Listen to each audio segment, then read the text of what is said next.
Now it's time for our work session to come to order for Monday, January 6th, 2020. Invocation will be given by the mayor, and the pledge of allegiance will be given by the secretary. Let us pray. Dear Lord, we thank you for the day you've given us and all the blessings that come with it. As we enter into this work session, we just ask that you impart wisdom upon the council as we go about the daily business. Let us always remember our employees and other public servants. Keep them safe. And as we enter into this time, let us remember the Stewart family and the loss that they've had, and Mr. Kinnemer and his family and the stress that they're under with health problems. And just go with us through these proceedings. It's in your Son's name we do pray. Amen. Amen. I pledge allegiance to the flag of the United States of America and to the republic for which it stands, one nation, under God, indivisible, with liberty and justice for all.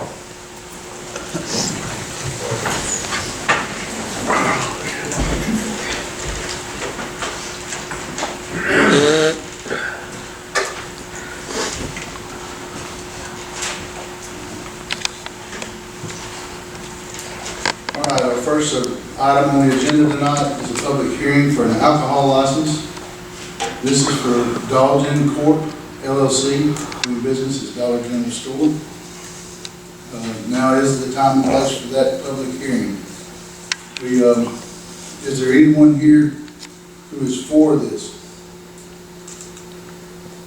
Is there anyone here against it?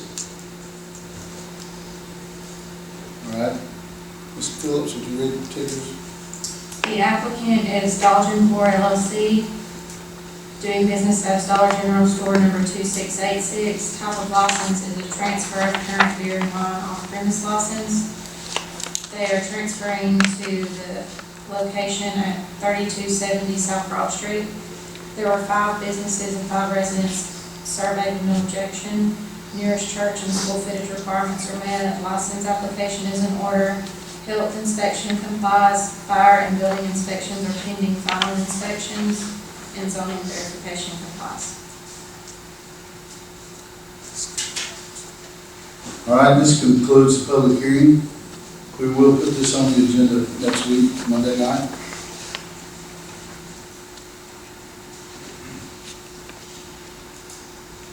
All right, the second item on our agenda is to discuss the KPS invoice for Heritage Center project. Mayor? Yes, in your package you got a couple of invoices from KPS Architects dated November 12th.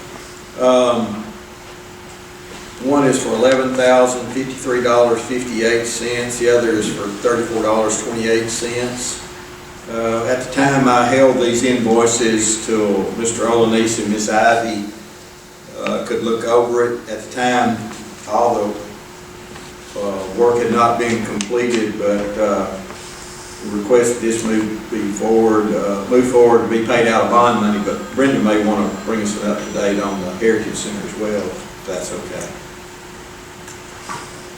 We'll get where you can hear them scratching. We have completed all of the design work, and we're very pleased with what we have done. I think that we have cut and tried to keep within our budget and yet still preserve the integrity of what we started out with. We appreciate the help from Mr. Olanese. He has pointed out some things, and it's taken several times to go through and look at things, and we come back and we'll catch a little something that we missed on that go around, and with his help, I feel like that we have made some of the best decisions that we can. So we're waiting for KPS to move forward with the mechanical and electrical and plumbing, engineering, and get that back to us, and then we'll start working again on those portions of the design. I would like to say that we have a new total on what we have raised in our building fund. We're just short of $105 of having $130,000 raised. So So we're pleased with that. We know that the projection that they gave us was a little bit more than that, and we will continue working with our fundraising to get that, and hope that we're going to come in below that projected figure of, I believe, $685,000 approximately. Thank you, Ms. Hyde. Like I said, this is to be out of bond money, and there is a cap fee, Brenda, there is a cap fee on architect fees as well, isn't there? Yes. All right, any other discussion? Yes. All right, we'll put it on the agenda for next week. Third item we have is discuss the updated job description. Mayor? Yes, tonight we just got really one job description to talk about. Back when Meg Nippers was hired as events and marketing coordinator, we had not done the application process nor been accepted into Main Street. In your packet, we have added, under the job description, section E, Main Street. And it goes over the various duties. And so we're just requesting that the job description be updated as we start advertising for this position. Do we have any questions, comments? I'd just like to comment what a great job Meg has done. I hate to see us losing. Yeah. Our loss is northeast game for sure.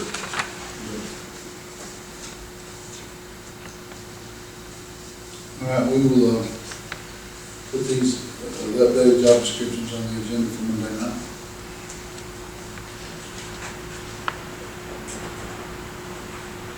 All right, we also have someone that wanted to address the council, Mike Gray, regarding the ambulance services.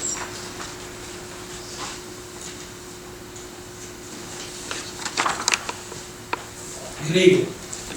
I'm Mike Bray, new resident to Scottsboro for about a year and a half ago.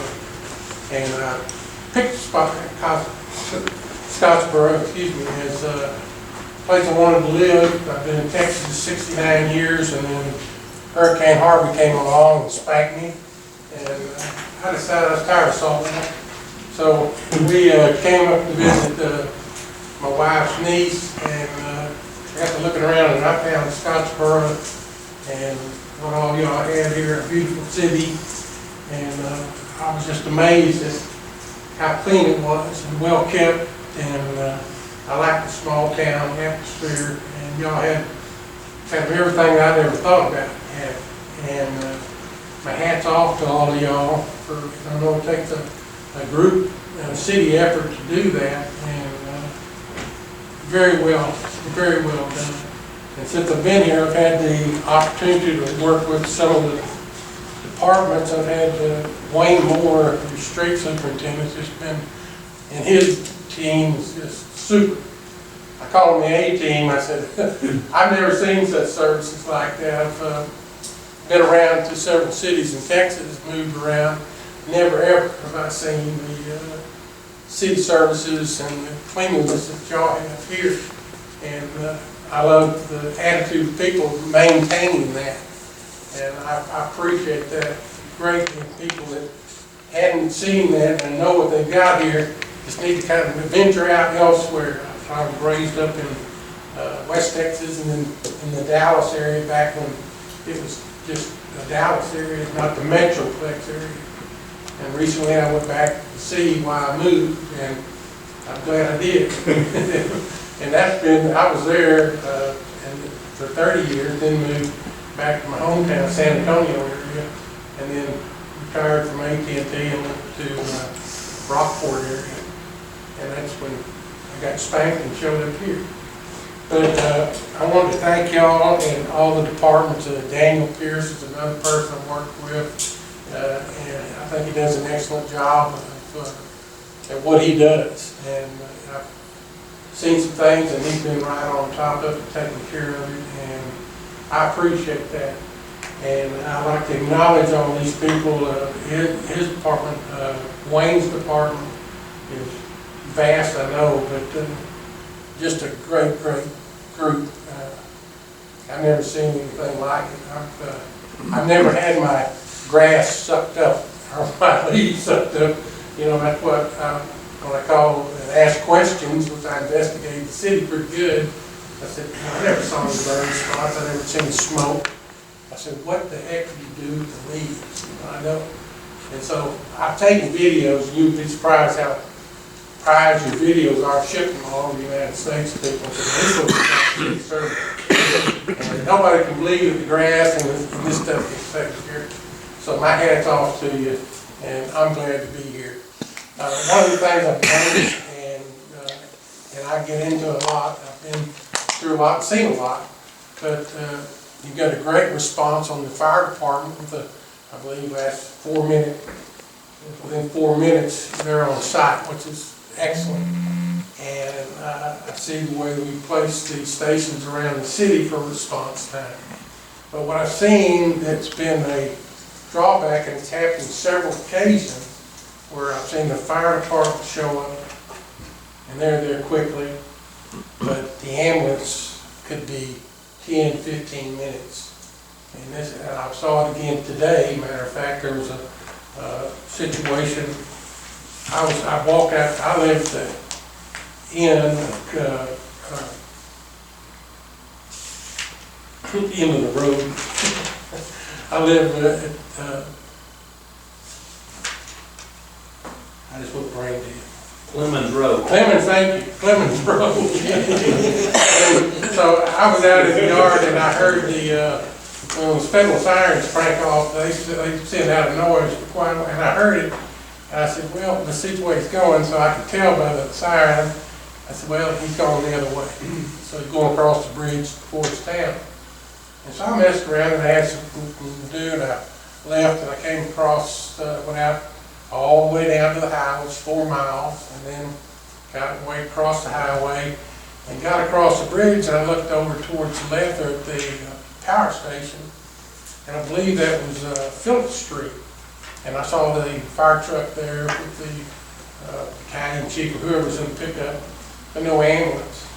And I said, well, I wonder what it looks like, a medical situation. And I drove on. I said, well, again, they're not here. And I went up through the lights there at Home Depot and across the highway and started up towards town.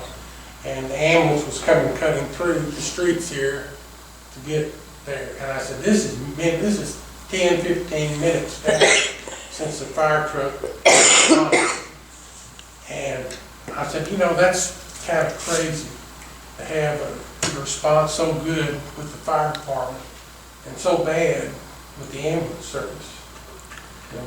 You got somebody there and we're ready to transfer, and that's still about 10 to 15 minutes out. It just depends on where you are. Because it seems like they all come out of this one spot, and it depends on the day, the traffic, or whatever they take. Go all the way, whichever route they have to take. But to get over here on the other side of town, I mean, when you look at 15 minutes, that's a long time for a response. When you got firemen on scene in 4 minutes, and then they have to wait and wait and wait for the ambulance to finally come. My question is there a way or a reason why we don't have ambulances at the fire stations? If you put the fire stations in place for response time, I wonder why we didn't have an ambulance at the fire station so they can respond as well and get that 4 minute time the way the fire trucks, well, they do. I know we can have, air service if you need to be transported, you get to the road, but still, the majority of these cases are waiting for ambulance. And I've seen this several times and watched how long it takes. And I thought I'd come to the city council and ask y'all, is there a reason why there's not ambulances at the substations so they can respond as fast as the trucks? If I could, just to explain, the ambulance service in Jackson County is handled by the Jackson County Healthcare Authority. Okay. The fire stations were placed in the places that they are to deal with fire situations. And because of the late ambulance times, a number of years back, our fire department began going to these kinds of things and providing emergency aid. The healthcare authority is the person that you need to speak to about more ambulances and more ambulance stations. They're grossly underfunded and have a horrible job in a huge county. No, I didn't realize that it was a county issue. I just took it as being part of the city. I didn't understand that it was being a county. The city got proactive a number of years ago, and it's been a thing that saved hundreds of lives. And the city, it saved, in my opinion, hundreds of lives over the years by the city getting proactive with this. Basically, you've got, the city runs its EMS service with police and fire, and the healthcare authority operates the hospital, the ambulance service, and some other entities.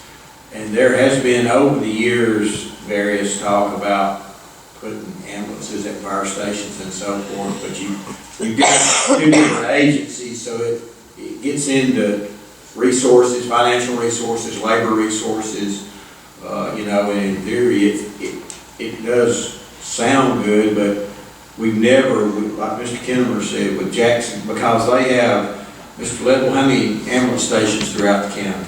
5 ambulance stations throughout all of Jackson County. And so it's just a logistical nightmare. And the healthcare authority struggles with this, and I know that, they've gone through a couple of different ambulance directors, but they're, it's something I think is discussed quite frequently at the board meetings. Well, I didn't understand that it was a county. Sure. Every place, and I'm sorry, because I just didn't know, but I think it's a legitimate every place question. that I have lived or been, the ambulance service was provided by the fire. They were paramedics attached with the fire department. Yes. And even we had a volunteer department there for a long time and supplied both. And as it grew, then we had to grow with it and go out, but provided, paramedics with each truck. There was Yes. always an ambulance associated with it. So I didn't know that there was a separation here between city and county. I was thinking city fire, they were all together, city fire department Sure. and the ambulance. So I didn't realize it was a county issue. It's an ongoing issue, and for you or anybody else, police chief, fire chief, myself have sat down with the healthcare authority because we've been in situations where we felt like it was a longer response time than the men on the scene should be involved with. And like I said, it's just something that's constantly being discussed, but I don't know that there's without a lot of money, there's a real good answer right now. Well, I understand where you're coming from. Yes. It's just one of those things I was surprised because the way the city was run, and when I saw the police department and the fire, I said, something's amiss here. Yes, with the ambulance service being poor services they provide, and the time span was so great. I went, can't be with the fire department's 4 minutes. Yes. And this, and said these others could be 15. And said I've watched them and timed them at different things in the last year and a half, and I was just kind of going, wow, there's something wrong with this picture. But when you said the county, I understand because I've gotten into some of that already. The county monies is a whole different program. Yes. And when you said it's attached to the county, it kind of answered my question. Going, I understand the problem now. Jackson County is the 3rd largest county in the state. Yes, sir. And we have 25 fire departments stretched out throughout the county in Scottsboro. So the ambulance response time is a problem throughout the county. Yes, sir. I can see that, and I guess I come to you all as counsel, ask, because I'm a new guy, and Well, that's a I legitimate don't mind question. asking questions. Sure. And, you can ask some of these guys back here, I don't mind calling and asking. That's how A you lot learn. of the, my hat's off to you. I picked Scottsboro, because my wife's, from Alabama, and we got kicked in a hurricane down a couple of years ago on the coast. I said, where do you want to go? She said, I said, do you want to go home? Would you like to go back to Alabama? And she looked at me and said, you're not leaving Texas. And I said, yeah. So I've been visiting up to Talladega at the farm, and we made one more trip up here to see her niece. And when I found Scottsboro, I said, whoa, wait a minute. I looked around and I said, there's something. I did a lot of investigating, did a lot of calling, did a lot of checking, and I cross-checked everything, and it just, I said, you found something. And I did. My hat's off to all of y'all and your departments, and everybody does a tremendous job, and I appreciate it. I'm always proud to have visitors coming from Texas and wherever, and look at the city and see what we got. Now, if you got that off my mind, I got another item. The traffic, truck traffic. I just got a question for you. Is there a shut off for semis coming through town? Is it allowable for the semis to come all the way through town? Is there not? I just wonder, because I've gotten in my head, I'm going to come all the way down through the square and go out there and turn right, and I follow them, go all the way out to the highway. I'm going, what is that semi doing coming through the square downtown Scottsboro? And can't hardly fit, and just, it wasn't making a delivery, but I trailed some of them like that. I'm just curious as to, why is there no truck traffic to say, hey, unless you're making delivery, you can't, because they may have a squeeze coming through right down here at the square. Another question, I'm sorry, I know I'm taking your guys' time, but I'm curious and, Technically, you're only allowed 5 minutes. oh, am I? Okay, so I'm out of time. And technically, you ask questions, but you get answers later. We Okay, appreciate you though. you bet. I appreciate all of y'all and your departments. Everybody does a great job. Thank you very much. We appreciate Thank your you, kind sir. work.